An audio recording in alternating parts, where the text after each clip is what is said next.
السلام عليكم، أهلا بتيتيزات. اش خباركم؟ لاباس عليكم؟ بخير؟ كلشي مزيان؟ صحابي بخير؟ نتمنى ربي كلكم تكونوا على خير وبخير وفي احسن الاحوال وفي صحه جيده. هاني جبت لكم الجزء الرابع في قصتنا، القصه اللي نتمنى اعجابكم. باقيين عاقلين على فين خليناها او لا؟ خليناها فاشا. داك الوحش ديال نوفل هجم على ملكه، ضربها بديك التصرفيقه ومسكينها بغات تسخف بالخوف، ويلا كان باغي يضربها بالتصرفيقه الثانيه وهي مطاكيه وجهها بيديها وكترجف وكتشهق لاصقه مع الحيط بحال شي قطيطه خايفه. وهو يلا كان باغي يزيدها الثانيه حتى كيتصدم بالقبضه الحديديه اللي شدت ليه في يدو، واللي بمجرد ما دار ما غلغل وشوف شكون حتى لقى هو. شكون من غيره؟ هو اللي ما عطاهش فرصه فين يهضر ولا يتكلم، حتى هضر بواحد الصيغه خلات قلبها يرتجف. بأمر ما خلاش لنوفل فين يهضر، قال لها ملكه خرجي من هنا. هي كترجف وكتحرك في راسها بلا زعما كتقول لي ما يضربوش. انا التفت ليها حمر فيها بواحد النظره خلات البوله تبغي تنزل معاها بالرعب. قال لها راه قلت لك خرجي من هنا. بسرعه خرجت كترجف، تلاقات بزبيده في طريقها اللي جات كتجري. قالها اش واقع؟ اش هاد الصداع سمعت؟ اش كاين؟ ملكه فقط كتبكي وحاطه يدها على فمها وبعدت منها ما جاوبتها بوالو. الشي اللي خلى زبيده تدخل البيت تشوف واش واقع. هنا بغا يدفعو نوفل وهو مغدد حتى رجع شنق عليه. قال لها عاودي اش قلتي انت؟ ما سمعتكش مزيان، عاودي اش قلتي؟ نوفل بغا يدفعو وبالغوات قال لي سرقوا، وهو يخص الهضره بغا يدفع عليه يديه. قال لي ما تدخلش، شكون انت باش تدخل؟ هذه مراتي بيني وبينها، وعلاش خرجتيها؟ بينك وبينها شي حاجه؟ هذيك مراتي.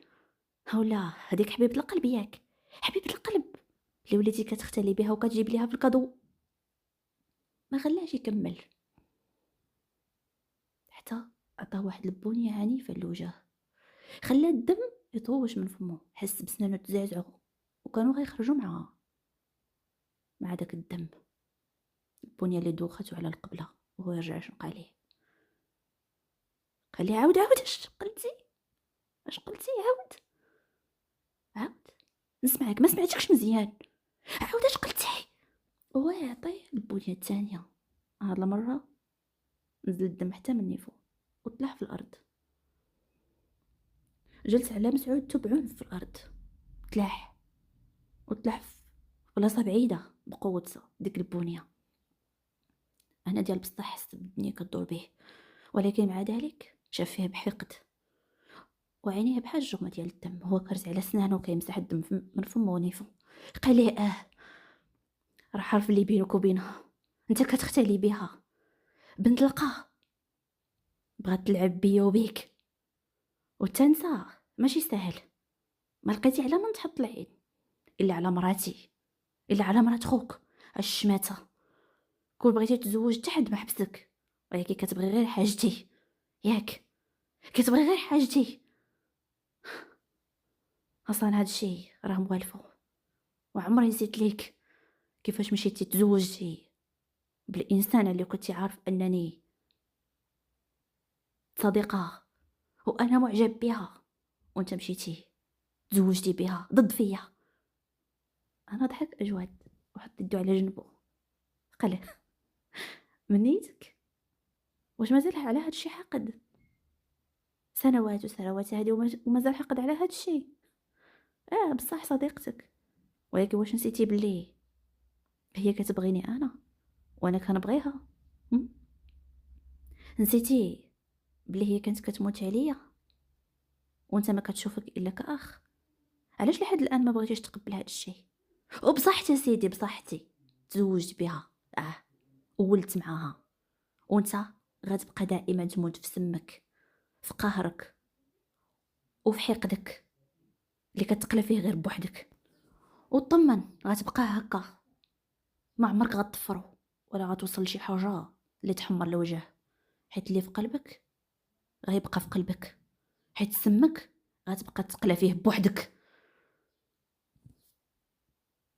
تقيت فيك وجه الله، حيت هذا شهر المغفره ماشي شهر الفتن. تقيت فيك وجه الله وهو يهز عليها سببته. في حين زبيدة جات والدموع في عينيها، مرعوبة على ولدها، مشات شدات فيه بالزربة وكتعاونو يوقف، وهي كتشوف فيه وكتسولو اش كاين، اش واقع، اش خلاهم يوصلوا لهاد الحال وعلاش ضربوا. ولكن هو مدهاش فيها وكأنها ما حضراش، وكأنها شفافة. مازال هز عليه سببته.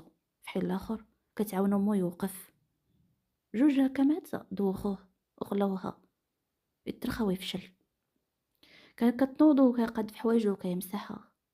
فموني فوق من الدم وهو كيشوف فيه بنظرة القتيلة وحقد، والاخر ما كانش اقل منه، نظراته كانوا كله تهديد، وهو بدورو مغلغل عليه. الدم في عروقه كيغلي، حيت عدوه هو اللي يعنف المرأة ولا يستقوي عليها ولا يبين عليها رجولته، في حين ما خصو يبينها في مواقف اخرى اللي محتاجين. زبيدة كانت كتطلب فيهم انهم ينعلوا الشيطان ويوقفوا ديك الحرب وديك المدابزة، وهو يكبر دماغه حيت هو اللي كبير، وهداك خوها الصغير، وتا خوها الصغير يحترمو حيت هداك خوها الكبير. هو ما داهاش فيها ولا كيسمع كاع لهضرتها، بل زاد وجه ليه سببته وزاد قرب منه وبتحذير، ونظراته كلهم تهديد وثقة في النفس.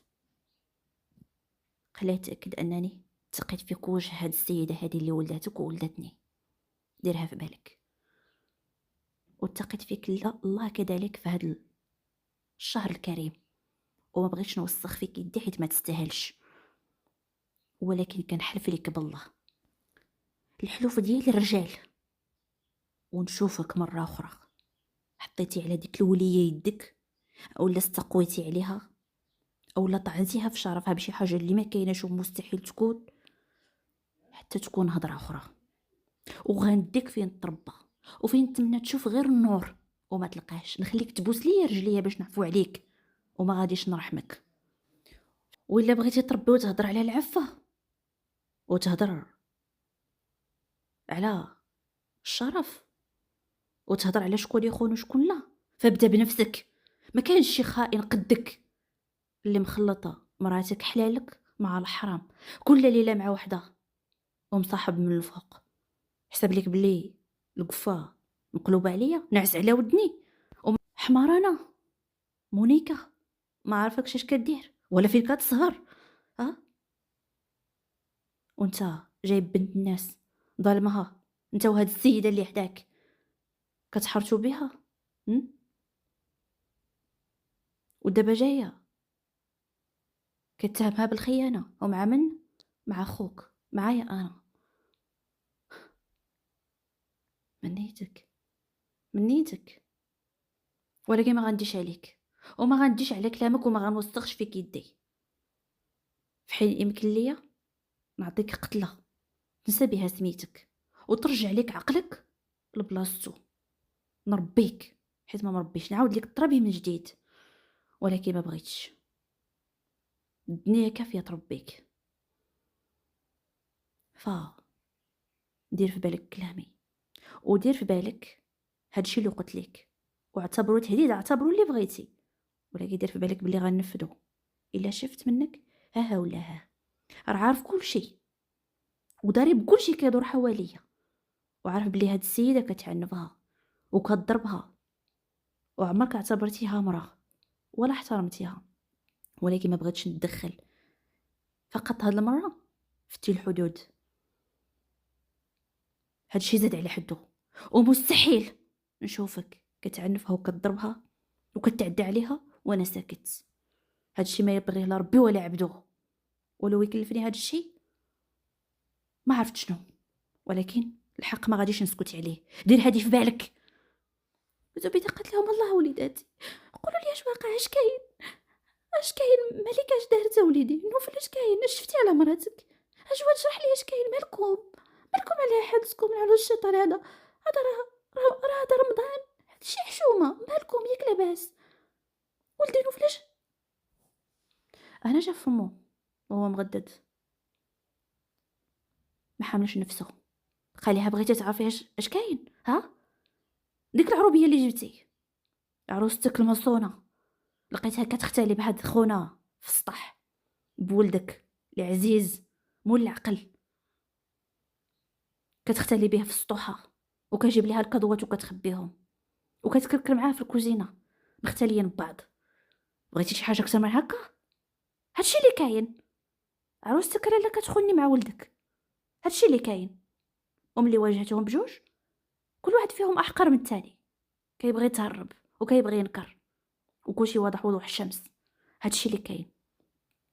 ولكن باش نفرحك استي اجود شوف فيه بغيل وتبسم سخريه باش نفرحك ونهنيك لا نسى لحبيبه القلب اللي باغيه غيرها الفجوات فين تختلي بيك وتختلي بيها، وما نخليكش توسخ فيا يدك ولا نوسخ فيك يدي.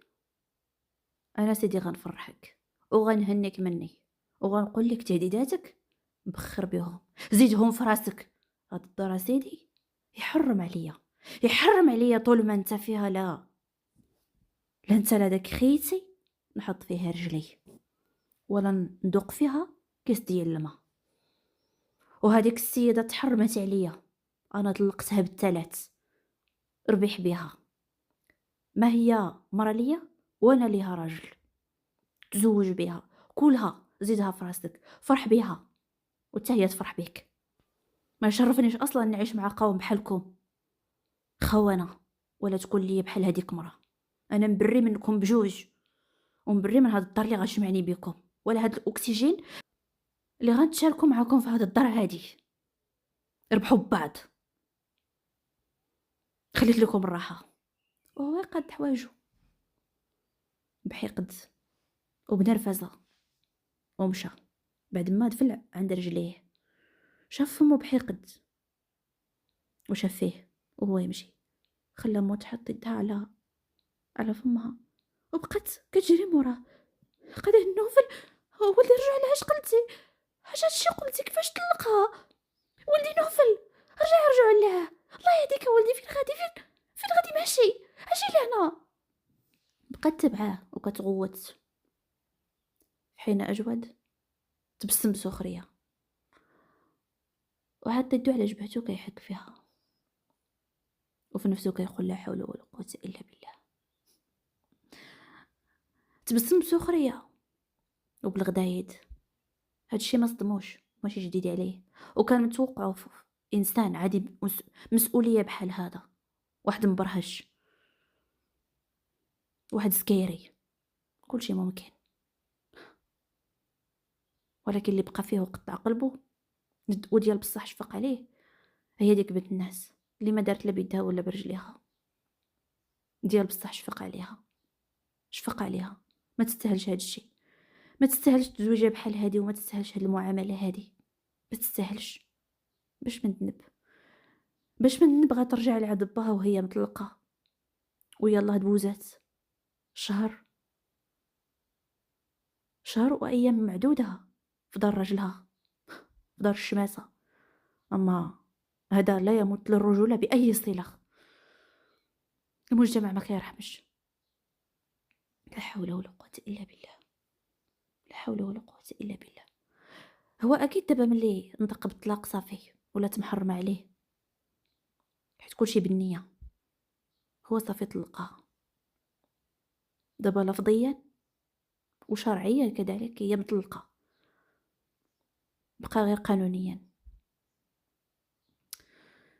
لا حول ولا قوه الا بالله. هادشي اللي قال وهو يخرج. الحصول كلشي تشتت، كلشي مهموم، كلشي طالع عليه الدم. ملكه اللي سمعت داك الكلام بعد ما رجعت تشوف اش كيقولوا تصدمات وطاح عليها داك الكلام بحال الصاعقه. حطات يدها على فمها وطلعت للسطح وهي كتبكي وكتشاق، باغا تسخف بالبكا، باغا تسخف. ما متيقاش راسها. كيفاش عيبط الله، كيفاش غترجع لي عند باها بطلقه وبهاد السرعه هادي؟ اش غيقولوا عليها الناس؟ حتى حد ما غيرحمها، المجتمع ما غيرحمهاش. علاش ظلمها هكا، وعلاش طلقها بهاد الطريقة هادي، علاش قال عليها شي حاجة اللي ما كايناش، علاش ما عطاهاش فرصة شرح، علاش ما تقش بيها، علاش طعنها في شرفها، علاش تسرع، وكأنه كان اصلا باغي غير السبة. علاش؟ داز داك النهار وجا الغد ليه، وجا يوم العيد اللي اصلا شكون حس بيه، شكون عارفو اصلا عيد. زبيدة كدور الدور وتبكي وتخنن، وكتنزل على ملكة بالسبان والمعيور، وكتقول لها انها السبب في انها ولادها هكا يتشتتوا، تكون عداوة بيناتهم. واحد اختفى، ما عرفتو فين صد من داك النهار اللي هو نوفل، واجود حتى هو غير ساكت، حتى الا كان في الدار غير ساكت، واغلبيه الاوقات حتى هو كيخرج. يوم العيد، نهار العيد، غير صلى صلاة العيد وهو يختفي. كتسب فيها وكتعاود، وكتلومها وكتعاود، وكتزيد على ما بها، وكترجع اللومة كلها ليها، وكتدعي عليها وكتنعتها بأقبح الألفاظ، وتا هي كطعن فيها في شرفها، وكتهمها أنها بصح بغات تضرب بالأخوين بجوج، وهي السبب في أنها تشتت ليهم الشمل. وملكة مسكينة، الدموع ما بغاوش ينشفوا من عينيها، ما كتاكل ما كتشرب، نعاس طار من عينيها، لو جاع في كرشها قالت لها الدنيا كدور بها طول الوقت، اللي كلاتها كترجعها. النهار اللي قبل العيد خسرات فيه الصيام بسبب التقية، الماء الا وصل لكرشها كتردو، اش بيها ما عرفاتش. واليوم الدوخة قالت لها اليوم زعما العيد فين كيفرحوا الناس، وكلشي كيتشوق العيد والاجواء ديال العيد واللمات ديال العائله وصلة الرحيم، ولكن هاد الشي كله مفتقدينه، وهما بجوج اللي في الدار، كل وحده مخشيه في بيتها، وكل وحده على عيشها، فاش كتفكر وعلاش كتخنن. ملكة على زهرها المكوز، على زهرها العوج، دابا ولات معلقه، ممزوجه ما مطلقه. داك خونا اختفى دابا يومين، والاخرى كتبكي على ولادها اللي كل واحد فيهم فين مليوح. هكا غنقولوا تعشات العشيه وطاح الظلام. هنا دخل للدار، لقى السقيل ما مشعول الا الضوء ديال التلفازه اللي في الصالون لتحت. فين لقى بنته متفرجه ولكن ما مركزاش مع التلفازه، على وجهها الحزن، وهي حاطه وجهها الصغير بين يديتها الصغار، وكتشوف التلفازه بدون نفس، بملل. الشي اللي استغرب منه دور عينيه حواليه، ما بان ليه لا حس ملكه ولا حس زبيده. قال لها الا بابا، علاش انت هنا بوحدك؟ فين هي جداتك وفين هي طاطا؟ الا هزت فيه عويناتها وبحزن قال لي هزاتي خرذات، ما عرفت فين مثات، ولكن طاطا قالت لي مريضه، هي في بيتها ناعسه، قالت لي فيها السخانه وما تقدرش تنزل، ما عرفت مالها، عييت ما نطرتها باش تجي تفرج معايا وما بغات، بقات مريضه بزاف. انا عقدت وبشتو، قال لها مريضه وفيها السخانه، اوكي انا غنمشي نشوفها، بقي هنا تنجي. بخطوات مسرعه، ما عرفش علاش، ولكن بغيت يطمن عليها. بسرعه طلع في الدروج وقصد بيتها، دق عدة مرات وما من مجيب. انا صرت ريقو وتردد بزاف، ولكن خفت توقع ليها شي حاجه وهي بوحدها. تردد وفي الاخيره ضغط على البواني ودخل البيت. لقى البيت مظلم وسخون، الريدوات مسدودين، الشرج مسدود، كلشي مسدود، والدنيا مظلمه. انا بسرعه شعل الضوء. قال ملكه، ملكه، شفتو عطاها بالدار فوق الناموسيه ونعسه، وهنا لأول مرة وبشكل واضح وبزاف يشوف شعرها اللي ما شاء الله طويل واصل تحت ظهرها، وكان كحل وميل شوية للبني، ماشي ديك الكحولية الغامقة بزاف ولكن أسود ومسبسب. كانت لابسة بيجامة خفيفة بسروالها. هنا زاد صرت ريقو، خصوصا كل ما كيقرب كيستنشق ريحتها أكثر، عبق جسمها والعبق ديال ريحتها الطبيعية اللي كتخلط مع البارفان ديالها الأنثوي.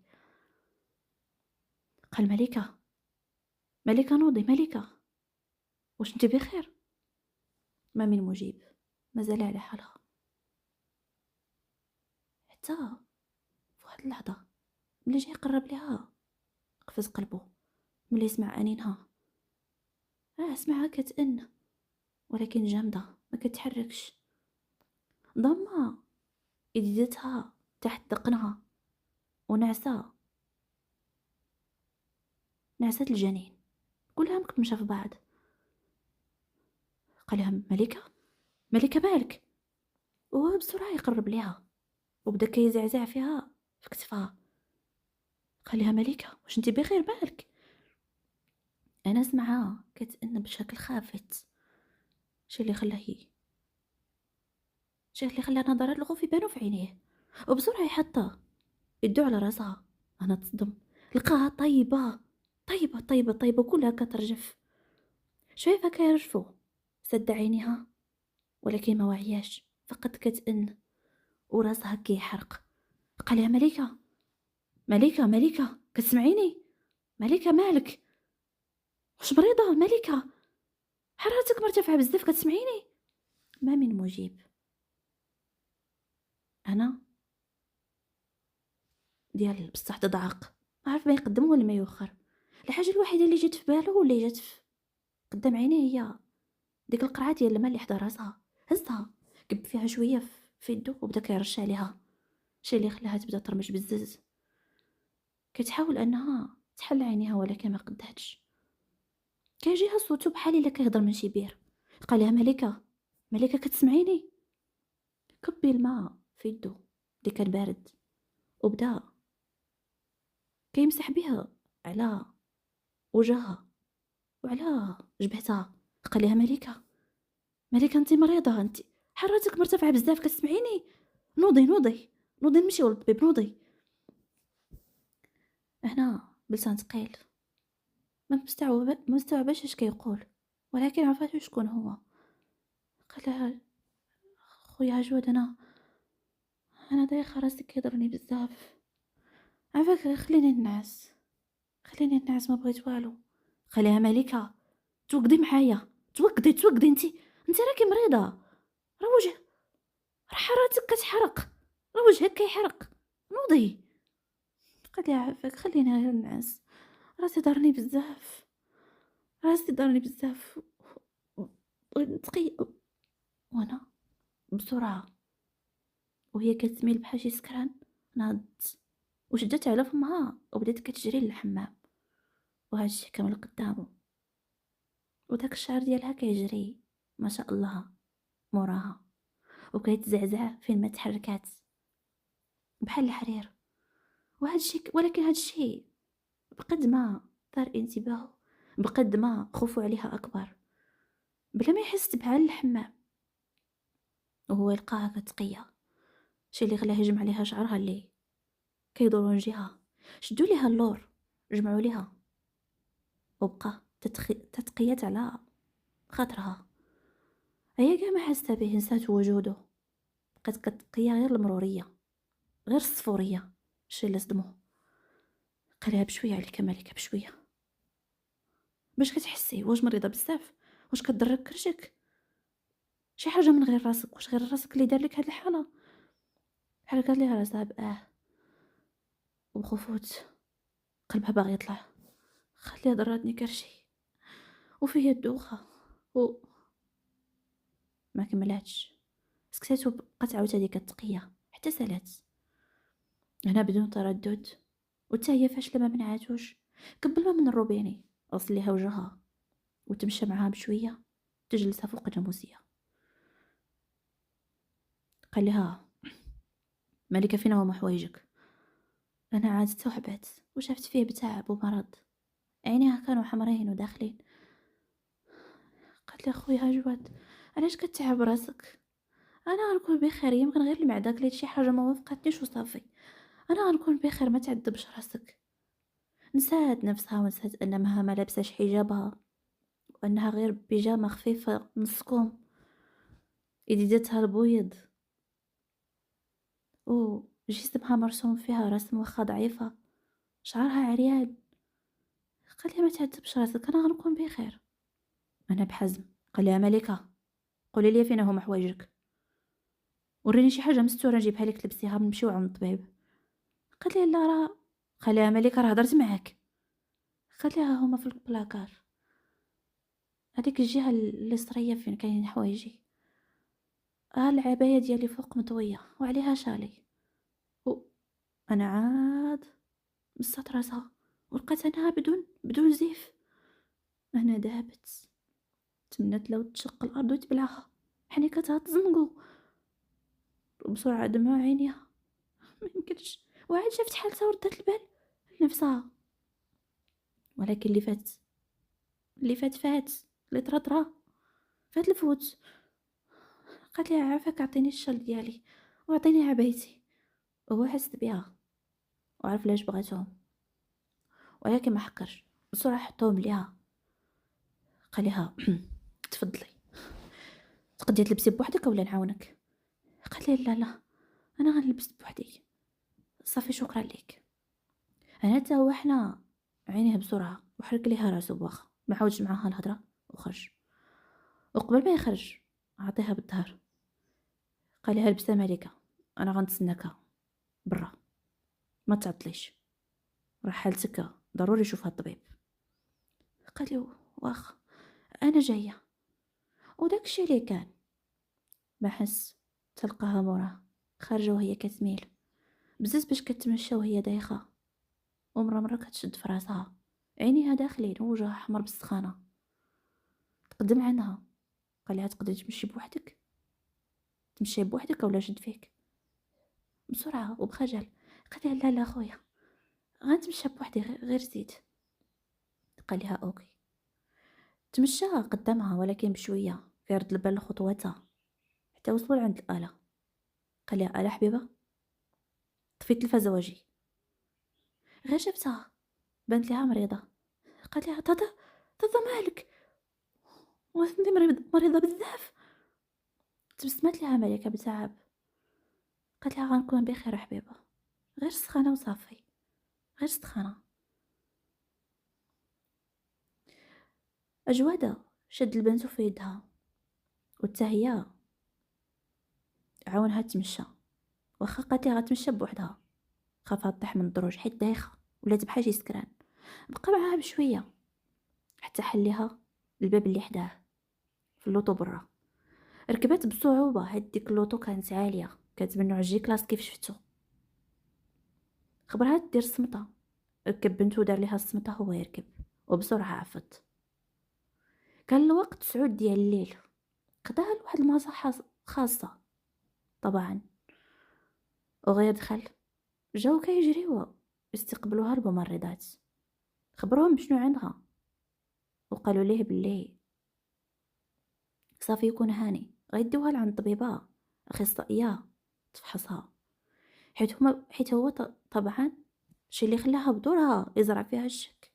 عطاهم نبذه على شنو عندها بحال الا قال لهم تقريبا راه شنو كاين ها شنو كاين. حيت طبعا اجود اب وهذا الشيء ماشي غريب عليه وماشي جديد عليه، وتقريبا عنده 70% من الشكوك من داك الشيء اللي في راسو باللي هو اللي كاين، وخاف الداخل ديالو كيتمنى ما يكونش بصح حيت هذا ماشي وقته، هذا ماشي وقته.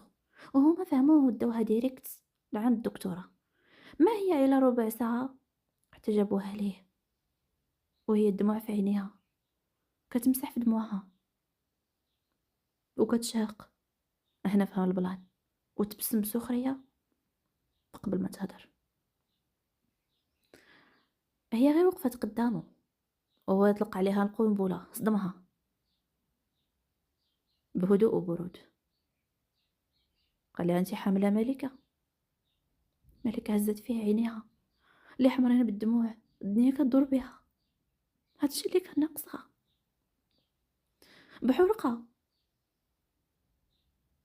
بحرقه كبيره. بحال قالت لها راسها فقط باه. هو هنا حنا راسو وشي بابتسامه ساخره على وجهه قبل ما يحرك لها راسو بوخا. قال لها الدكتور عطاتك شي ادويه؟ عطاتك شي حاجه؟ حركت لها راسها باه ومدت لها الورقه. شدها عندها شافها القعرام ديال الادويه. هنا قبل ما يشوف واحد السيده اللي كتبان انها دكتوره تبعاتهم، او بالاحرى تبعات ملكه، جات موراها والابتسامه على شفايفها. كانت مرا كبيره غتكون في الخمسينات من العمر، والسماعات ديال الدكاتره على عنقها، ولابسه طابليه بيضه على وجهها البشاشه ومبتسمه.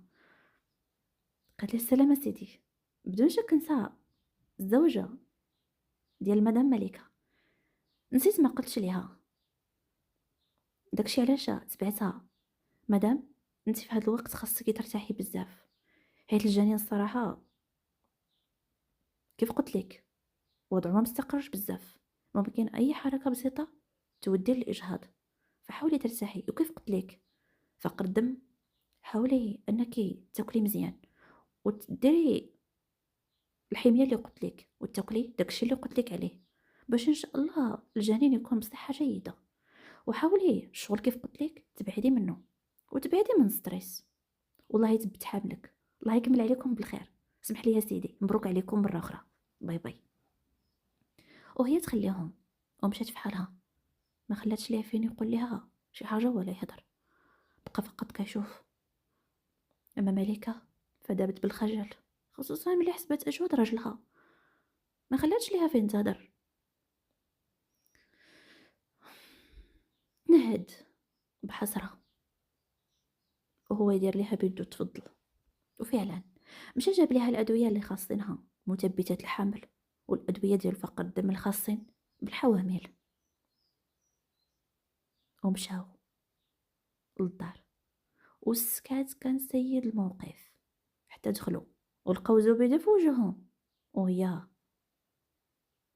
ما عجبها حال، كتضوى في عينيها بحال البومه، ايدها في جنبها كتطلعهم وتهبطهم، وكتشوف ديك الساشيه ديال الادويه اللي كايه في ايد اجود. قالت لهم خير فين كنتو في هاد الليل؟ ياك لاباس؟ ومالك انتي في هاد الحاله؟ واش بيك؟ ملكه لا بغات تهضر حتى هضر اجود وبجفها. قال لها كنا في السبيطار، ملكه حامله وكانت عيانه، ديتها تدوز وخديت ليها دواياتها.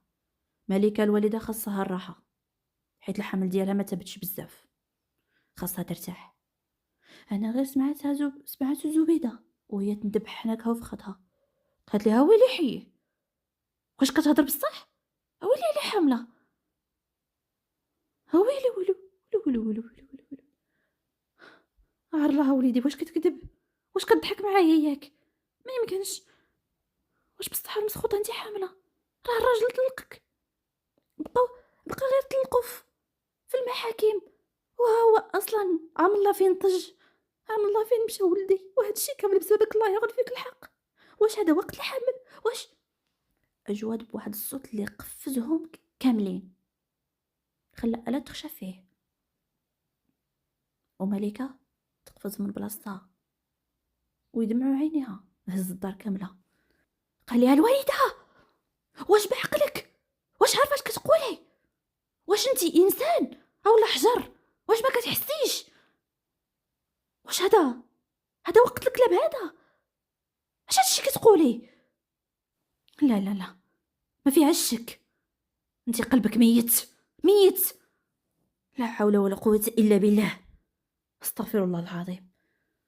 وهو يحاول يخفض صوته ويرتبه شويه، شاف فيها وبهدوء وحسره وشفقه مد لها ديك الساشيه ديال الدواء. قال لها ملكه سيري الله يرضى عليك، سيري طلعي لغرفتك، سيري ارتاحي، حاولي ترتاحي. خدي ادويتك سيري. ملكه طلعت لغرفتها والدموع في عينيها ديال بصح تايها. احساسها ما تمناش العدوك، اما زبيده فكانت متبعها بعينيها بحال ديال القتيله، وكانوا عينيها قرطاس كون غربلاتها. هذا وقت هاد الحمل، هذا وقت هاد الحمل. ما يمكنش، ما يمكنش.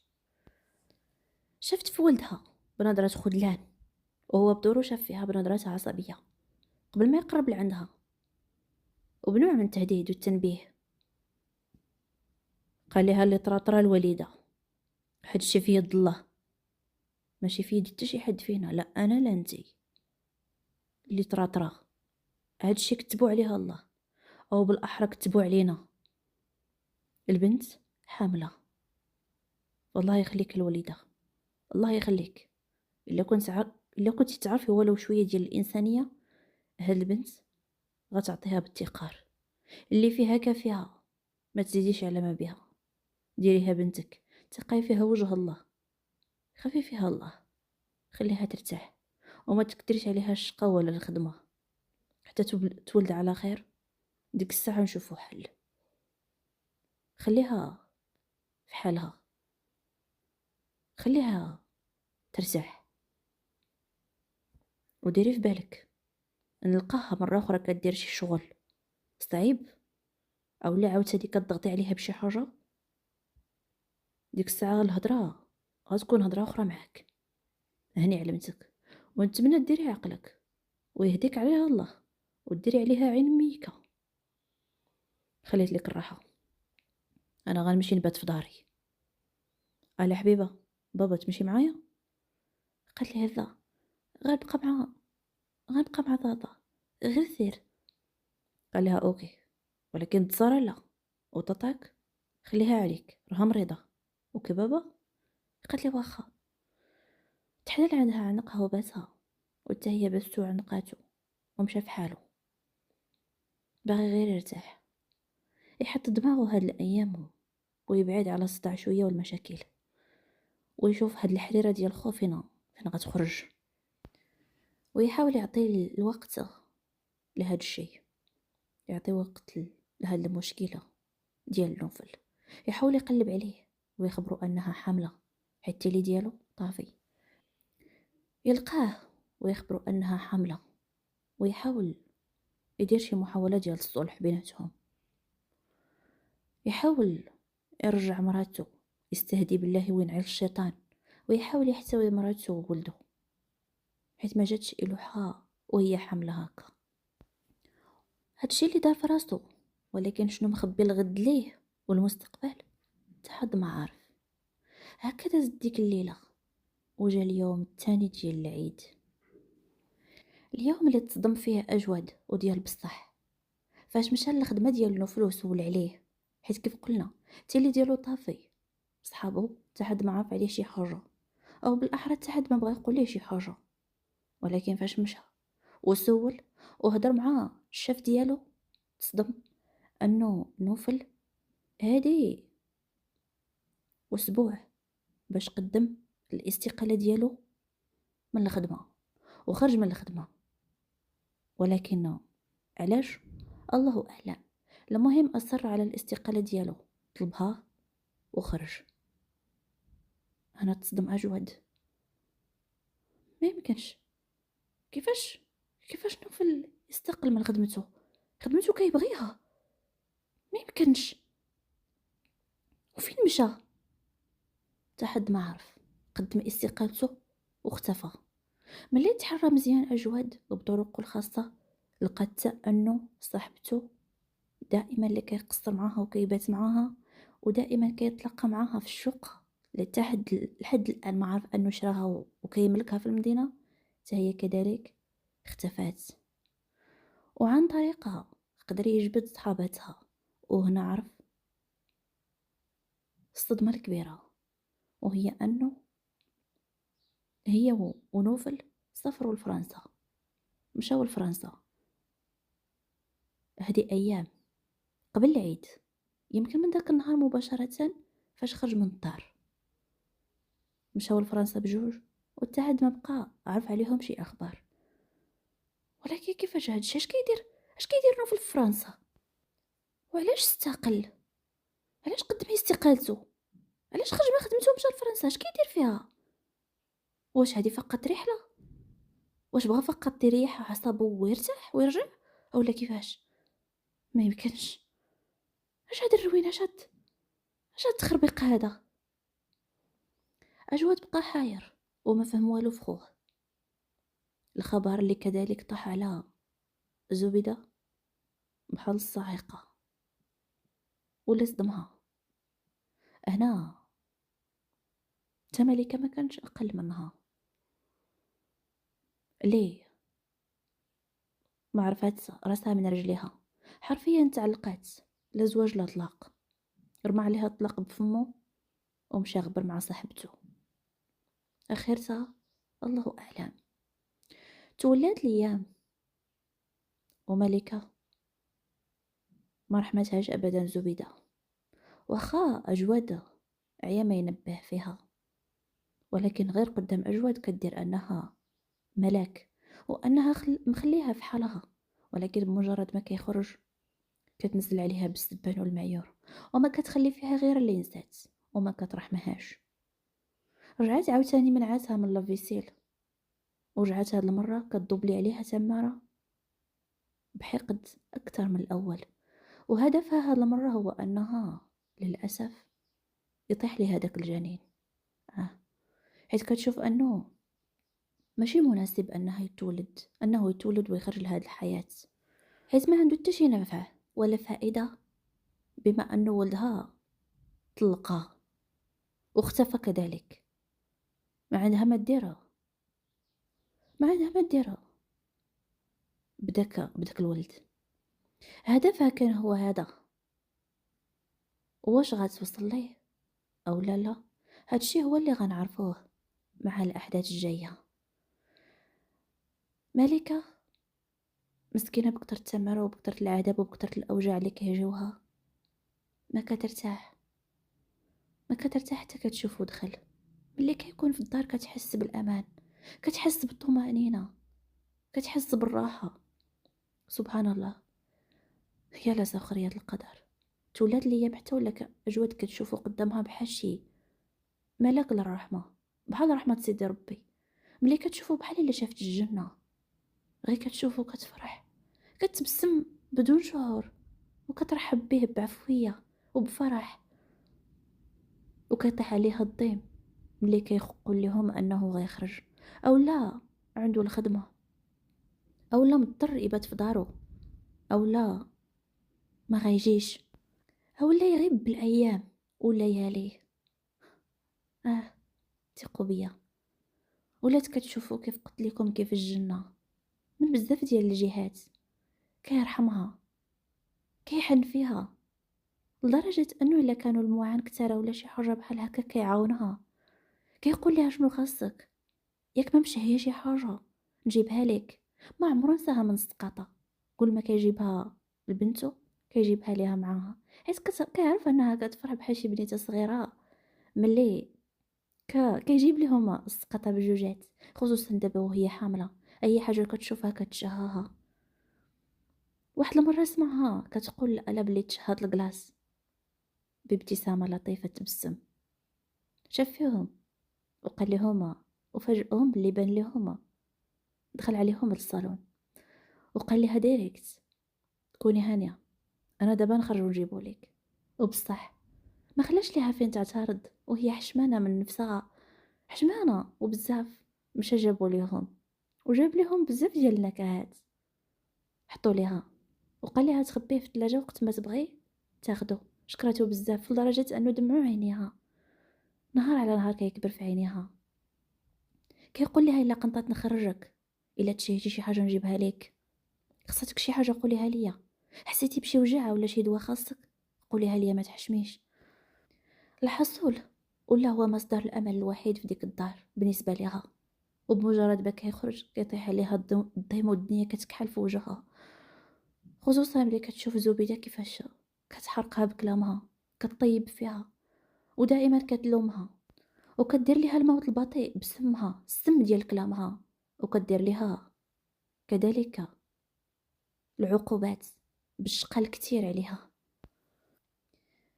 دازت شهر بالضبط على رمضان، يعني دابا ولات عندها في الحمل بالضبط شهرين، كملت شهرين.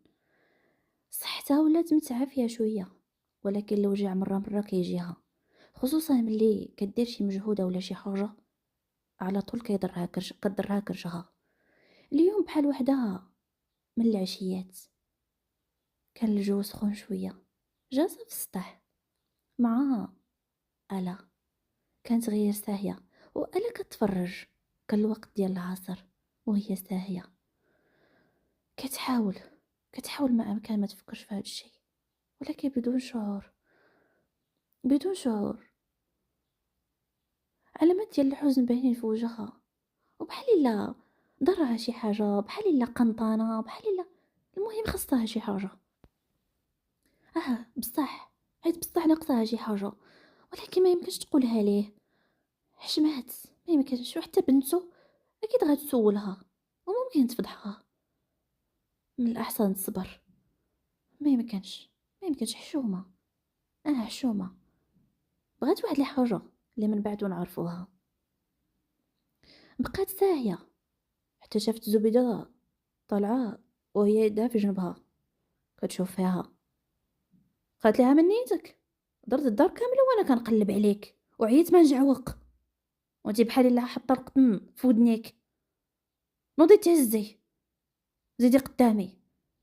ملكه ناضت بشويه عليها، حيت حاسه بحال المواس خدامين تحت كرشها. يلا ارتاحت، يلا جمعات الدار وجمعات الروينه ديال الغدا.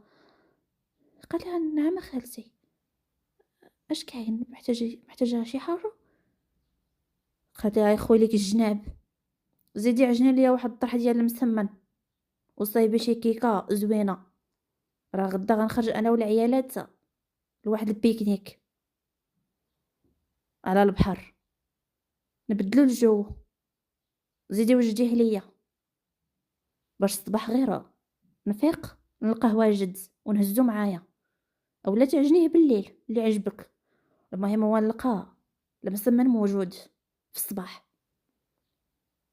المهم هاني علمتك وهاني خرجت، غنمشي لعند جارتنا حنان نبارك ليها الزياده. وما تنسيش العشاء، ولكن صوبي غير شي حاجه خفيفه. وهودني منك تسمعيه دخلو وتبقاي واقفه في الكوزينه يجي ليا تاني ويشبعني معيور. راني عارفاك شيطانه، هودني منك. حركات ليها راسها وخلاتها تمشي. انا تنادات ورجعت جلسات وبقات كتفكر في هذا الشيء. امتى غيسالي؟ امتى؟ تمنات تمشي لدار باها، هي اصلا مطلقه.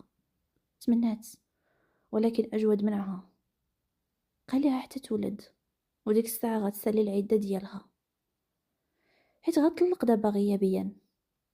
ولكن العده ديالها ما غتسالي حتى تولد، لذلك خاصها تولد تم. ملي تولد يمكن ليها ديك الساعه تمشي، وهي احترمت رغبته وفقط على وجهه دارت. اما لولا ذلك كنت اتصلت بها من ديك اللحظه ويمشي يجيبها لدارو. باها اللي حتى هو تصدم من شنو وقع، وخبرها انها خاصها ترجع، ولكن ملي عرف انها حامله حتى هو قال لها بلي يمكن كلام اجود على حق، تصبر حتى دوز العيده ديالها وتفك على خير. ديك الساعه تهز ولدها وترجع لدار باها. وطبعا لا باها ولا اجود نصحوها بهذا الشيء، حيت هذا الشيء من صالحها، خصوصا في ظرفها الصحي. حملها ما مستقرش والعروبيه بعيده فيها كل البعد على السبيطارات اللي ممكن يسعفوها فيها بسرعه ويعتقوا ليها جنينها، او لا الا وقعت شي مضاعفات لا سمح الله. هنا دابا على الاقل المصحه ديالها اللي متبعه فيها قريبه ليها، والدكتوره ديالها قريبه ليها. اي حاجه ولا اي فحص ولا اي مضاعفه ولا اي حاجه حست بها على طول غتمشي وتدوز وتشوفها، يعني تحت المراقبه وما بعيداش. اما العربيه ما غاتجي توصل للسبيطار حتى يفوت الفوت. هنا غتكون في امان، وعلى الاقل معها زبيده.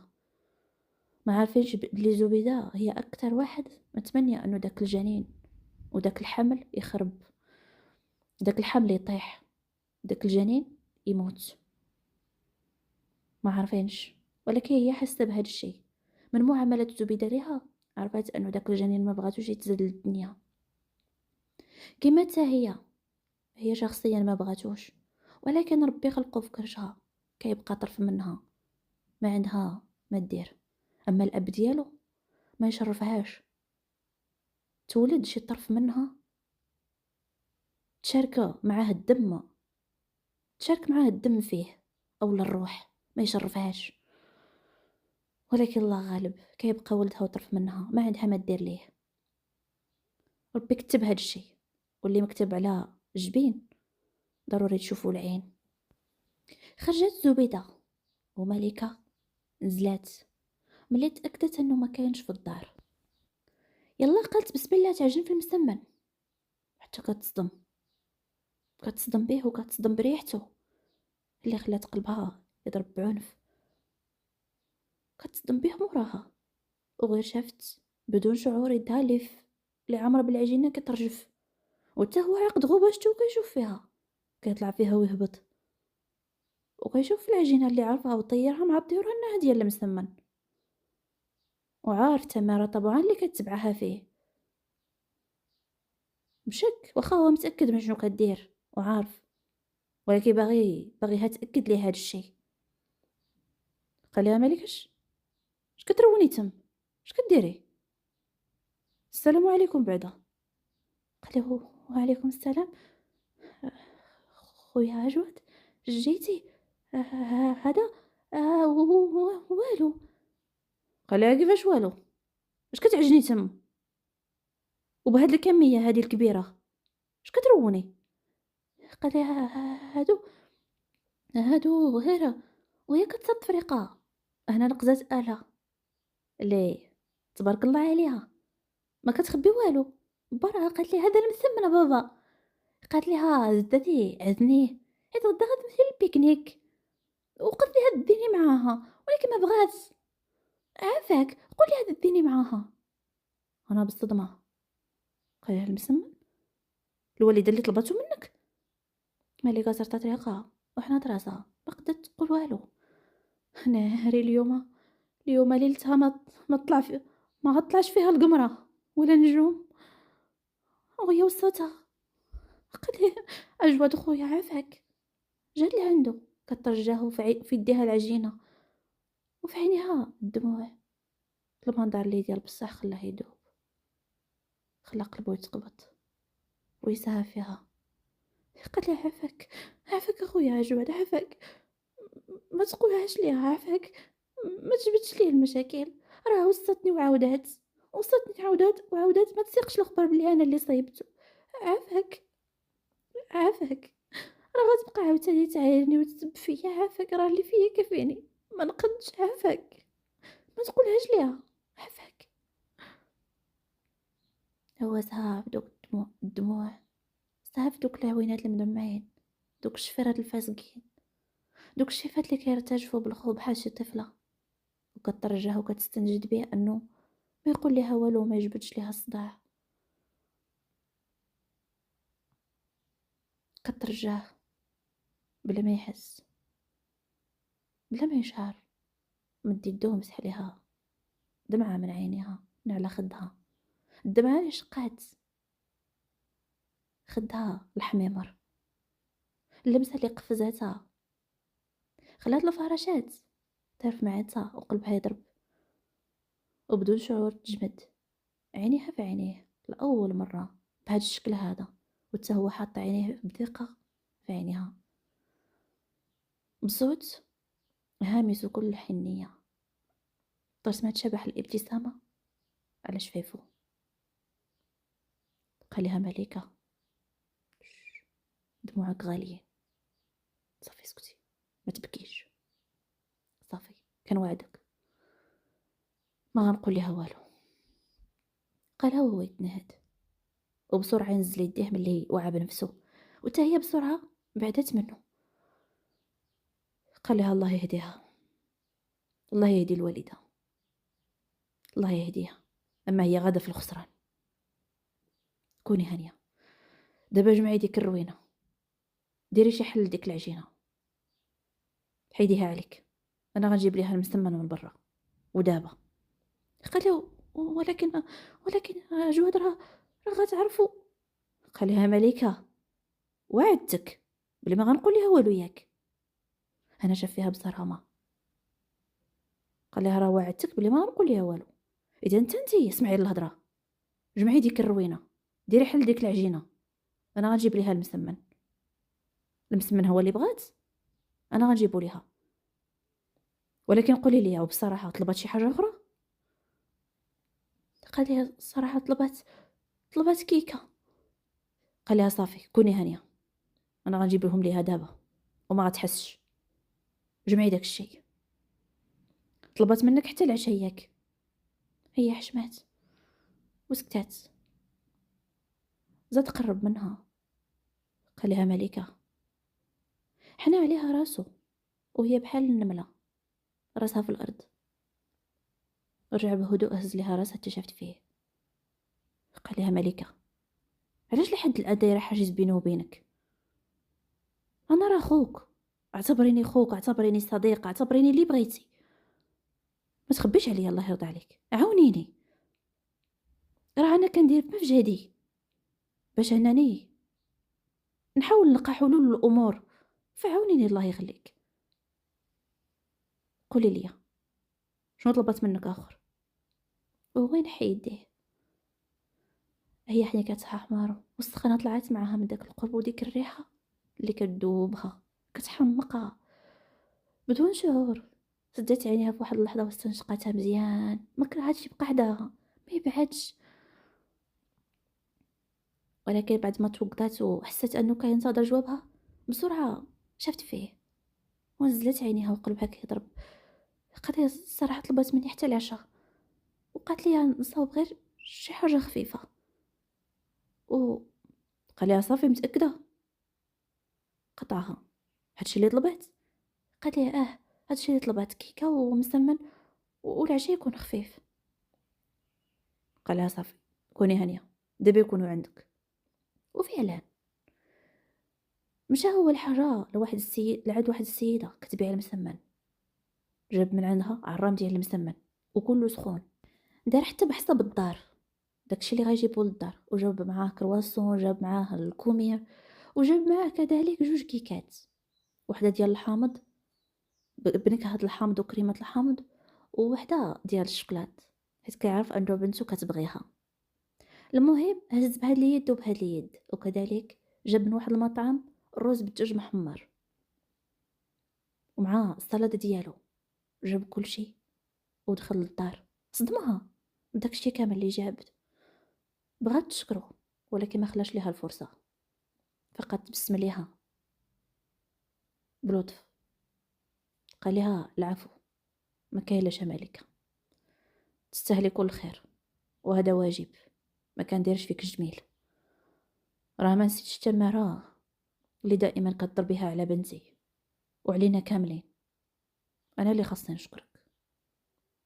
فقط اللي نتمناه منك هو وبجديه هو تعاونيني، الا هضرت معاك تبعي هضرتي، ما ديري بهضرت حتى شي حد اخر، واخا. وان شاء الله نتمنى يتجمع شملكم، نتمنى ان شاء الله تبدل هاد الساعه اللي حنا فيها بساعه احسن، يعرف انه في الغلط ويعرف قيمتك، انك جوهره ما تستاهليش الضياع، يعرف بحقك ويهديه الله ويرجع يتجمع شملكم باش يتربى ولدكم بيناتكم. هادشي اللي نتمنى. استفي داكشي وحطيه في البلايص اللي خاصو يتحط فيهم باش ما تعيقش. انا غنمشي نرتاح في بيتي، اسمحي لي. قالها بكل لباقه وبكل احترام ومشى.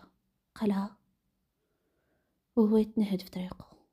قال لها وشي حاجه، قال لي هذاك الكلام وشي حاجه مثقله على قلبه. حس بواحد الغصه، كل مره كيقول هذا الشعور خاصو يحيدو من بالو. كل مره كيحاول يتحارب مع هذا الشعور ما يجيهش، ولكن بدون شعور، بدون شعور. واحد الشعور اللي غريب، واحد الشعور اللي ثقيل، واحد الشعور اللي مؤلم كيدورونجي. قال لي هذاك الكلام وقلبو فيه غصه، بحال الا فيه شي حاجه متقل عليه، شي حجره. ما عرفش علاش، ما عرفش. بحال الا قلتي عقلو كيقول كلامو، وواحد البلاصه اخرى ما بغاش يعترف انها قلبو كتقول كلام اخر. كيعتبر هاد الشيء وساوس للشيطان، لا غير هادشي اللي كيقول، وهي اكثر منه. قال لي هاد الكلام وحسيت بغصه في شكل ما عرفتش علاش. نورمالمون خاصها تفرح بداك الكلام حيت كيتمنى لها الخير، ولكن ما عرفتش علاش. الداخل ديالها كتقول حرفيا لا لا يرجعو، لا لا يردو الموشطبة تلقى على البحر، غير يعطيها اتساع ترتاح. انها تبقى هكا بلا راجل، بلا ولي ولا تالي، حسن ليها من تحت الصباط، وانها تبقى بحال الجفاف اللي كتخليها فيها زبيده يكملوا عليها هوا. اخويا ما حمقتها غير هاد الريحه، هادشي كامل ما بقاش كيهمها. ولكن حشمات حشمات حشمات، اي والله حشمات. دازت ديك العشيه، جات زبيده، لقات كلشي على حقو طريقو وعجبها الحال بزاف. ما دات ما جابت، بصح شكات في داك العشاء حيت قالت لها غير شي حاجه خفيفه. توقعت انها دير مثلا الكفته بمطيشات، توقعت دير مثلا شي حاجه هكا خفيفه، الروز، شي حاجه اللي كتكون خفيفه، ولا لي بات بالكفته، ولا شي غراتان. ولكن لقات الدجاج محمر مع الروز مع الشلايض، هادشي كتير. شكيت فيه، ولكن قالت يمكن جات هلقان على الطياب وطيبات. اما المسمن فجاب ليها مسمن طبق الاصل على المسمن ديالها حرفيا، وحتى المذاق ما كيختلفش بزاف حيت ديال بصح كتصرع المسمن. وحتى الكيكات كدير ملكه، يعني اجمل من داك الشيء. قنعت بداك الشيء اللي لقات وعجبها الحال. كلاو في صامت وكل واحد خشى في بيته. انا في الصباح ما لقيتهاش، يمكن خرجت الصباح بكري زعما يديروا السبور، وفي نفس الوقت هي والعيالات صحابتها، وفي نفس الوقت هكا يتمشاو ويديروا بيكنيك. وهذا الشيء ما غترجع فيه اكيد بحال كل مره الا من 12 للفوق. هذا الشيء الا ما مشاوش لشي ريستو جماعه وتغداو فيها، حيت هكا كدير زبيده مره مع جمعات ديال صديقاتها. قوه الشرفات. بقات بوحدها في الدار، صايبات كلشي وسخنات المسمن وحطات الكيكه، حطات كلشي، كرواسون، الخبز، درت القهوه مع اتاي، حطيت كلشي. انا كانت اول وحده يفيق هي الا اللي تشبطت بيها بحال كل مره وعنقتها كتبوس فيها. المنظر اللي نزل عليه اجود، وكان اجمل منظر يشوفه. تبسم عليه، لقى عليهم السلام وجلسوا بثلاثه كيفطروا. تقول عائله واحده فطروا. وانا لاحظ اجود انه مع ذلك ملكه ما هياش. شحال من مره هضرت معها الا وساعات ما ردتش ليها البال. حط الكاس ديال اتاي من يدو وهو عقدهم. قال لها ملكه مالك اش بيك، كضرك شي حاجه تاني؟ قال لها لا لا خويا جواد ما بيا والو، شكرا لك. غير غير الصراحه كنفكر في با. قالتها ليه بتردد بعد ما تفكرت كلامه البارح ملي قال لها ما تخبي عليا والو، اللي ضراتك واللي خصاتك قوليها ليا، ما تخبي عليا والو. قالت لي الصراحه توحشت با بزاف، لحد الان من نهار جيت لهنا مازال المكتب نشوفه. كل مره خالتي الزبيده كتقول لي لا، اولا كدير لي عذر بشي حاجه. توحشتو بزاف بزاف، وتا هو مسكين توحشني دائما كيسولني امتى غنمشي نشوفو، حيت هو كيحشم ما كيرضاش انه يجي. بغيت نطلع ليه و أنا قطعها. قال لي هادشي اللي بيك؟ متأكدة مليكة فقط باغا تشوفي باك؟ قالت لي والله تتوحشتو بزاف اخويا بغيت نشوفو.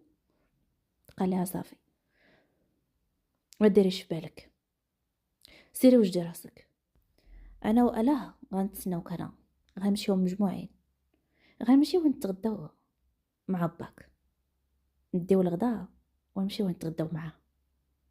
اش بان ليك؟ واش يكفيك هادشي؟ قالت له واش بصح؟ قالت لها بالصدمه، وعيونها شاف فيهم واحد الفرحه. لحظه من اللحظات ما كرهش انه يوقف الزمان. زارو عاوتاني داك الاحساس اللي بدا كيكرهو، اللي ما كيحملوش، بدا عاوتاني كيزورو، او بالاحرى زارو.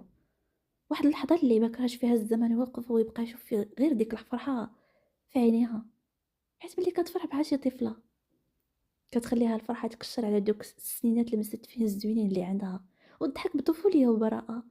قلت له واش بصح اخويا غتمشي غنمشي نشوفو، غتخليني غديني نمشي نشوفو واش بصح؟ بلا ما يحس تبسم ليها وبحنيه قال لها اكيد اكيد يا ملكه، موالفاني كنضحك عليك؟ قالت ليه لا حاشا خويا، والله خيرك سابق عليا، كنشكرك بزاف وعمري ننسى خيرك. قال لها ويلا نوضي حنا غنتسناوك هنا سربي. قالت لي صافي واخا ولكن الموعن. قال لها انت غير سيري، هادشي خليه عليا انا غنجمعهم غير سيري. قالت لي شكرا بزاف، انا دغيا دابا غنجي دغيا. ومشات باغا تجري، انا وقفها بسرعه بدون شعور. قال لها مليكه، جبدات وشفت فيه. قال لها بشويه عليك، علاش كتجري هكا؟ هي ضحكات وبعفويه وبراءه. قال لها اسمح لي غنتمشى بشويه راه نسيت، وهي تضرب راسها بعفويه هكا وبطريقه طفوليه. شي اللي خلاه يضحك ويحرك راسو بلا حول ولا قوه الا بالله من هاد الهبيله. هي مشات وكتحاول انها تبطئ من خطواتها واخا الفرحه بغات تخليها تطير. مشات لبست حوايجها ولبست حجابها ونزلات، لقاتو بصح جمعها المواعن وكلشي حطوه بلاصتو، واللي موسخ حطوه في لافابو حتى وكان يرجعوا. انا شفت فيهم وشفت فيه. قالت له ولكن اخويا عجود وإلا جاتو ولقات هاد المواعن وما لقاتناش. قبل ما تكمل ما تصدمت الا بيدو اللي مدها وهو يجرها بها من دراعها بطريقه بقد ما صدمتها بقد ما جابت ليها الضحكه. قال لها زيدي، راه هادشي الا درتي فيه راسك ما غاديش يسالي، زيدي لقينا راه مش على الحال الا بغيتي تشوفي باك. هي بدون شعور فلتت ليها الضحكه. قالت لي واخا صافي صافي حنا جايه. قال لها وزيدي وتحركي حتى انت راه ما كتجي الا بالعين الحمراء، زيدي. هي ضحكات والضحكه ديالها واخا هي بجنبو دارت الحس واخا ما شاف فيها خلاتو يضحك حتى هو. نزلو سد الباب وبحال ديما حل ليها الباب اللي قدام حداه، ركب حداها وركب على اللور. وفعلا مشاو لواحد الريستو دا فيه الغدا وما خلى فيه مادة، غدا فعاد سارك مع الخبز والمناضة والشلاضة وكلشي بيه. عادا مشاو، ولكن قبل حسب ليها بلي غيشد الطريق. مشى السيد عمر الكفر لباها شي اللي صدمها. مشى لواحد المحل هكا ديال القرو وبقى كيعمر كيعمر كيعمر، شاكوش تبع شاكوش تصدمها لدرجة انها بغات تنزل لعندو، ولكن هو خلاها تكمش بنظراته، خلاها تكمشي تما وهي فهماتو وضربت الطم حتى طلع. قالت لها خويا هجود علاش حدبتي راسك؟ علاش هادشي كامل اللي جبتي؟ راه برا. قال لها ملكه حاولت نقصي فيك اللغة شويه. قالها ليها بحزم طريقه خلاتها تمرق شويه بحال الا تحرجات، وفي نفس الوقت عجبها الحال حيت بصح ما كيبغيش كترت الهضره، افعالو كتغلب على الكلام. خلاها تصرت ديك القمعه وتكمش وتسكت، وهو شد الطريق. واللي فاجأها أكثر هو أنه عرف الطريق وكل فيراجاته وكل ركانيه.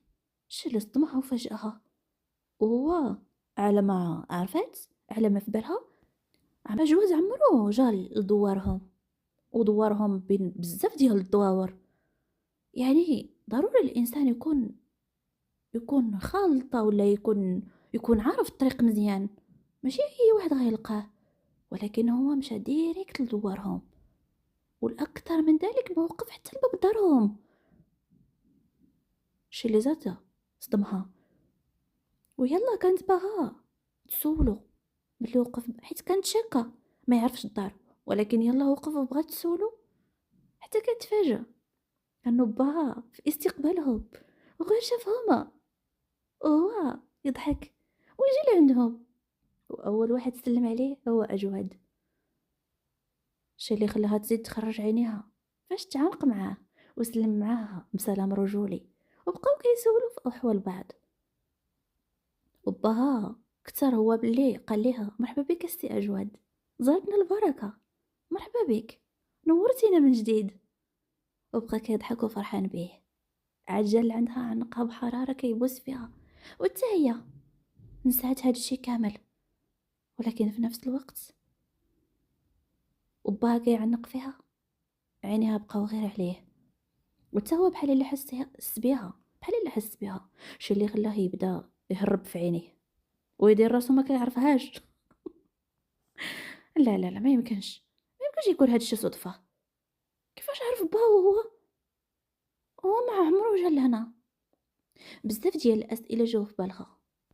وحتى ملي دخلوا وجلسوا، لقات البطبوط محطوط، لقات الزبده بلديه، لقات العسل، لقات زيت العود ديال البلاد، لقات الزيتون، لقات القهوه وبالحليب ديال البقر طبعا، ولقات المسمن والبغرير، وواحد الطرف ديال الكيكه اللي قسم الله حطو دار ما في جهدو اكثر. وهذا الشيء كامل طبعا تحت يديدات السعديه، اللي بدون شك ما كتفرطش فيه بحال هاد الحوايج، دائما كتصيبهم ليه، ما كتفرطش فيه ابدا. وهذا الشيء دائما كتصورو الملكه. وهذا الشيء كامل وغير جاوه على غفله، اما كون علموها بلي غيجيو، علم الله شنو كانت غتصنع وشنو كانت غدير. وهي مازال ساهيه ما كتهدرش، كلامها قليل، الحوار كله والسود شادو غير السي ابراهيم مع اجود. ليه كيبان اجود انه لقى معاه راحته بزاف، تقول كيعرفو من شحال هادي، ماشي هادي اول مره يجي لعندو. وهما كياكلوا، وبالاحرى كيفطروا وكياكلوا من داكشي اللي قسم الله وكيهضروا، ما تسمعوا الا الباب الدق. الا اللي كطير مشات بسرعه حلت الباب، وغير حلاتو وهي تبان لهما السعديه جاتو في يدها واحد الطبسيل مغطي. السعديه اللي فرحت بزاف ملي شافتها جات لعندها وبالزربها ما داتهاش في هادوك اللي جالسين، حطت داكشي اللي في يدها وتلحت عليها بتعنيقه. والتماليكه ناضت لعندها بسرعه وبالاحضان حتى هي طلعت في حضنها، لدرجه انهم بقاو كيبكيو، داروا جنازه قدامهم، بقاو كيتعانقوا ويتسالموا ويتبوسوا حتى جبعوا من بعض. عاد ردات السعديه البال الاجود وسي ابراهيم حشمات وحنات راسها، وغير براسها لقات عليهم تحيه وهي كتمسح في خناينها. قالت خويا اجود مرحبا بك والف مرحبا، سمحوا لي، مرحبا بك، كي داير لاباس عليك؟ والوالده وخوك لاباس عليهم؟ قال لها ربي يخليك اختي السعديه، الحمد لله انت بخير؟ قالت لها ربي يخليك، اللهم لك الحمد، مرحبا بك، زارتنا البركه، وهنا كنقول اليوم علاش الدوار تنور، مرحبا بك والف مرحبا. انا زاد صدمات ولاتية الابعاد على ملكه. اويلي هادي فين كتعرف هي اجود؟ انا شفت فيهم بجوج. وبلا ما تحس جراتها معاها للكوزينه، قالت لها سمحوا لي يا بابا، قولوا خويا اجود مرحبا بك، قول سمحوا لي واحد دقيقه، اجي انت معايا. وهي جرها للكوزينه، قالت لها البقره قولي لي ما فهمت والو، انت كيفاش خوك اجود وبلد الدوار تنور وزارتك البركه؟ منين جاتك هاد البركه؟ انت فين كتعرفيه؟ وبابا تا هو بحال الا كان كيعرفو. انا ضحكات السعديه ودفعتها من على كتفها. قالت لي ويلو صاحبتي انت غير سكتي. وهي ضحك عليها، قالت لي هاتي طلقيني قولي لي فين كتعرفيه. كيف كيفاش عرفتي سميتو؟ منين كتعرفيه؟ واش هو سبق لي هو جا لهنا ولا كيفاش؟ راه صدمني كيفاش عرف دارنا وكيفاش عرف الدوار، هو عمرو جا لهنا. قالت لي هاتي سيري غير انت اللي مقلوبه عليك القفه، اما السيد راه خيطي بيطي دائما للدوار، راه جا لهنا 3 المرات. اويلي واش ما في خباركش؟ راه حسب لي بلي عرفتي غير ما جابتهاش ليا الفرصه باش نقولها لك في التيلي. مالي كندبات حناكها وخرجت عينيها بالصدمه. قالت لها ولي حي السعديه واش كتطزي عليا؟ قالت لها بالعمى حاشا، واش موالفه كتطز عليك؟ وانا كنهضر معاك بصح صاحبتي واش ما في خباركش؟ راه جا لوسك لهنا 3 المرات، جا 2 المرات في رمضان وجا بعد رمضان واحد المره، واش بصح ما في خباركش عمرو قالها لكم؟ قالت لها بالعمى يا اختي والله ما عمري عرفت ولا عمرو جبد لي هاد السيره هادي ولا قالها لي شي حد، ولكن كيفاش جا؟ عاودي ليا. قالت لها ايوا لالا راه ملي بقات يومين لرمضان راه هاد السيد جا. انا واحد المره مشيت نسقي وانا نستغرب ملي شفت جي كلاس داخله للدوار، هادي اول مره توقع. كلشي ضها شرو بقى كيشوف، بقى كيتمشى باللوطو بشويه عليه حتى لقينا حنا البنات حتى السقيه انا وعيشه وايطو. وقف بقى كيشوف فينا وحنا مستغربين، وكلشي كيتغامز وكل وحده كتقول بلي صافي عليها حط العين، حتى كتصدموا بالسيد نزل لعندنا وملامح ديال الصرامه والجديه على وجهه. وما نكذبش عليك انا والبنات ديك الساعه عصر فينا الزيت بالخوف، خفنا منه وكلنا بثلاثه بغينا نعلقو، بغينا نعطيو رجلينا للريح، حيت كلشي جا في بالنا حسب لينا غير شي رئيس ديال شي عصابه بحال داكشي اللي كنقراو في الروايات ونشوفو في الافلام. خوفنا حتى كيصدمنا ملي هضر معانا بالعربيه، هادشي اللي طمنا ليه طمنا جهته. والصدمه الكبيره هي في اللي سولنا على باك، قال لنا دار سي ابراهيم العياشي فين كاينه. انا نقزت قلت ليها هذاك جارنا ياك لاباس ياك ما وقعت ليه شي حاجه؟ قال لي لا بغيت غير نزورو بغيت نشوفو، الا شي وحده فيكم عارفه دارو تمشي معايا توريها ليا. اختك هي تنقز وانا قلت ليها واخا انا غنوريها لك. وديال بصح غير اختك قمرات، اما الخوف راه دوبها البوله كانت غتنزل مني. قلت يا اما نمشي نوريها ليه ويقتلني او لا يقتلنا بجوج انا وباك، ولكن درتها في يد الله. ومشيت وقلت للبنات غير بالاشاره يتبعونا من اللور ويحضروا معانا لا يدير فينا شي كارثه. وداكشي اللي كان جبتو وريتو الدار، دقيت على باك طلع عليه وهو يتسلم معاه. وهنا ما رجعت الكبده الكرشي تقال ليه بلي هو لوسك وبلي هو جا فقط يزورو يتعرف عليه ويجيب ليه شي امانات وشي باروك صفتيهم ليه انتي ديال رمضان. وداك الساعه السيد صدمني ديال بصح اختي، بقى كينزل حتى قنط انه غيكمل التقضيه، ما خلى ديسير ما خلى خضروات اللي دقناه واللي عمرو ما دقناه، ما خلاك من الشباكيه ما خلى من البريوات ما خلى من سلو، كلشي جابو اللي جات على فمك جابها. السيد ديال بصح صدمنا وحتى البنات صدمهم اللي كانوا كيشوفوا من بعيد. هادشي كامل دخلوا ليه وبلا الفلوس اللي شفت الله يسمح ليا كمشهم ليه في يدو. اختك راه حاضيه واخا هكاك، وتا انا راه ما نسانيش الله يدير بحقه في الجنه. عرفتي بشحال دور معايا؟ 1000 درهم. ملكه بقات غير مخرجه عينيها ومصدومه ما متيقاش اش كتسمع، واش بصح هادشي اللي كتقول هادي بصح ولا غير كتحلم؟ قالت لها واش بصح؟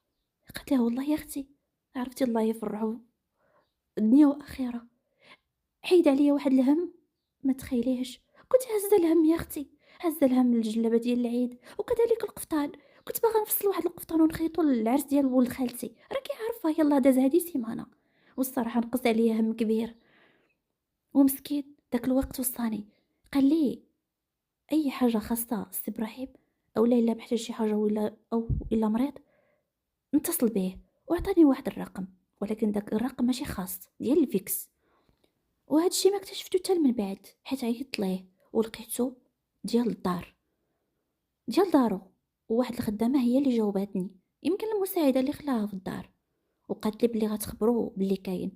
حيت داك النهار شنو اللي خلاني نعيط ليه هو انه باك كان شويه ويسخف، كان تعطل على الحصه ديال الدياليز، كانت عنده بحال اليوم وما مشاش، قال حتى الغدا. وهذا الشيء دار عليه بمضاعفات، وانت راكي عارفه.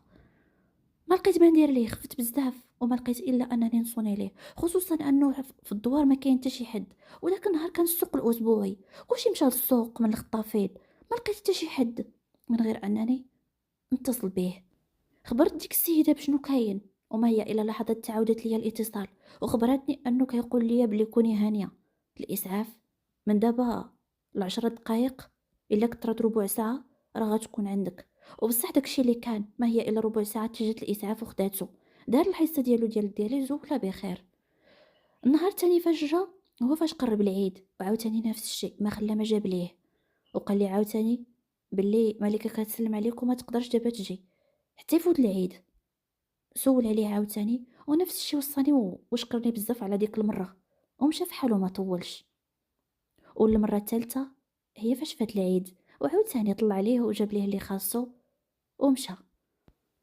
يا اختي يا اختي، عرفتي الصراحه قالتها بنظره حالمه، يا اختي سعداتك سعداتك، والله الا عندك واحد اللوس، ملاك ملاك على وجه الارض، يا ربي تسمح لي. عرفتي راجل بمعنى الكلمه يا اختي، الف وحده تمناه، بل مليار وحده تمناه. سعدات اللي غتاخدو، سعدات اللي غتكون زوجة هاد التيتيزه هاد الزين، هاد الجمال، هاد الرجوله، هاد الفحوله هادي، والله من اطيب خلق الله. وخا دائما قارن حواجبو ودائما مغوبش والهضره قليله فيه والضحكه، ولكن يا اختي كيدوب، عرفتي كيدوب. قلبي الصغير لا يتحمل. بقات كتهضر وتبلبل وتشكر فيه، ما ردتش لها البال هذيك اللي بدون شعور دمعوا عينيها من هاد الشي كامل اللي دار على قبلها، على ود باه ومازال كيدير. ما يمكنش، علاش عمرو بقى ليها هاد الشي؟ علاش عمرو خبرها بيه؟ ما عمرو تلمح ليها، وحتى بها عمرو خبرها بشي حاجه. فقط كتلقى دائما ملي كتصور ليها الساعه الدار كتلقى كلشي موجود في الكوزينه، الثلاجه عامره، ما عمرو خاصها شي حاجه.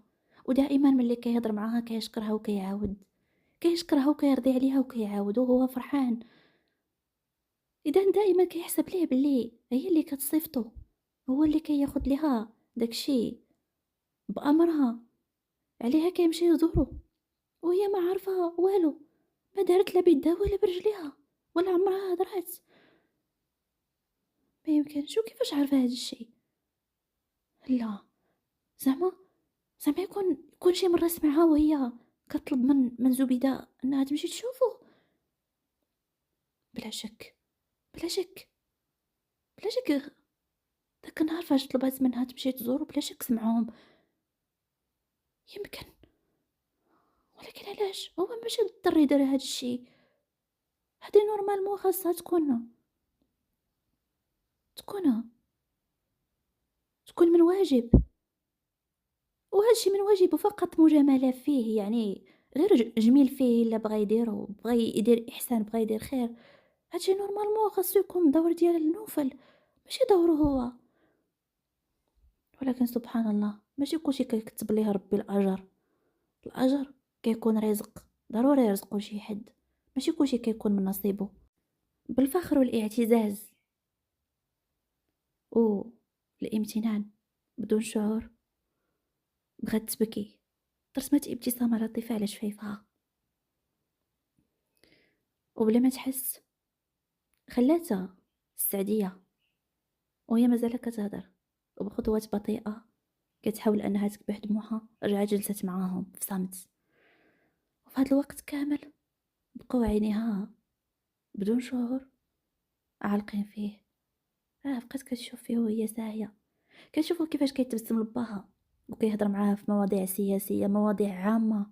ارتاح بزاف مع السي ابراهيم، حيت سبحان الله واخا هو نشأ في العروبية وكبر فيها، لقى أنه وعيه تفتح، وعيه مفتح بزاف، عنده دراية وعنده وعي كبير. إنسان مفتح ما تحلفش عليه أنه كبر في العروبية وبقى فيها وخدم فيها إلى آخره، غتحسب ليك باللي عقليته محدودة، ولكن لا، إنسان واعي وناضج، إنسان مطلع بزاف على بزاف ديال الحوايج وعنده دراية وبحال إلا قلتي عنده وعي ودراية وثقافة. واخا هو دراسته محدودة بزاف، ارتاح معاه، كيتبسم معاه، كيهضر معاه، وهي بقات ساهية فيه تعد ما رد ليها البال. إلا السعدية كتشوف فيه وكتشوف فيها، أنا بداو الشكوك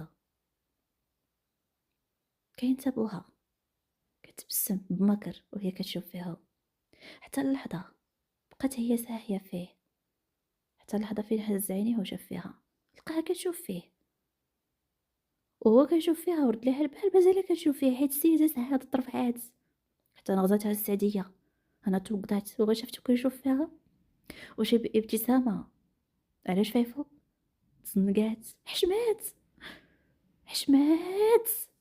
مرقات وسبت نفسها ألف مسبة في نفسها، عيرت نفسها حتى شبعات، وهي تمنات لو تشق الأرض وتبلعها على أنه يحصلها هكاك شابحة فيه في فمها.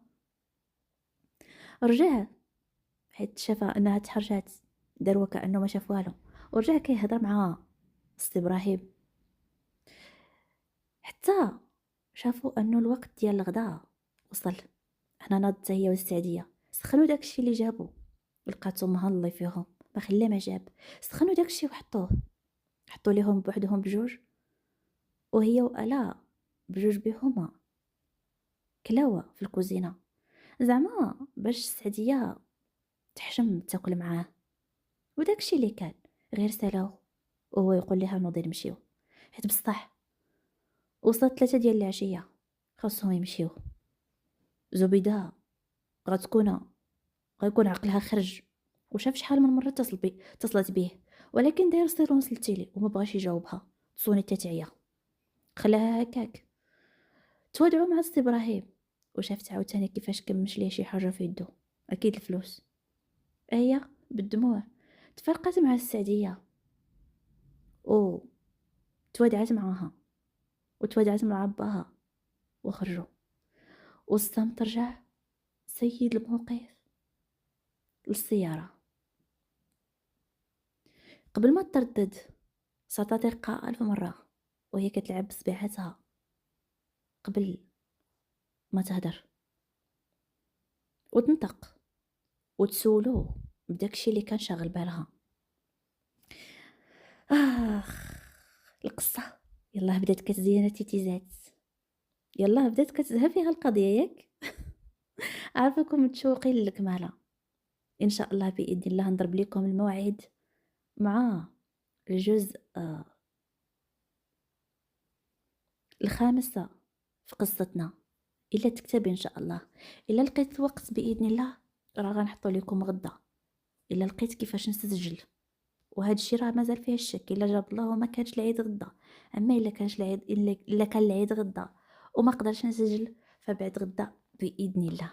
شكرا لكم بزاف بزاف بزاف على الاستماع، والى الملتقى ان شاء الله في الجزء الخامس في قصتنا. القصه اللي نتمنى نتاعي عجبكم، تبخلوش عليا فيها بالكومنتات ديالكم الزوينين والبارطاج فضلا وليس امرا، وعطيوني توقعاتكم في لي كومنتات، وكيفاش قصه ابطالنا هاد الثنائي اللي بدات كتزيان معاهم القضيه كيفاش غتسالي.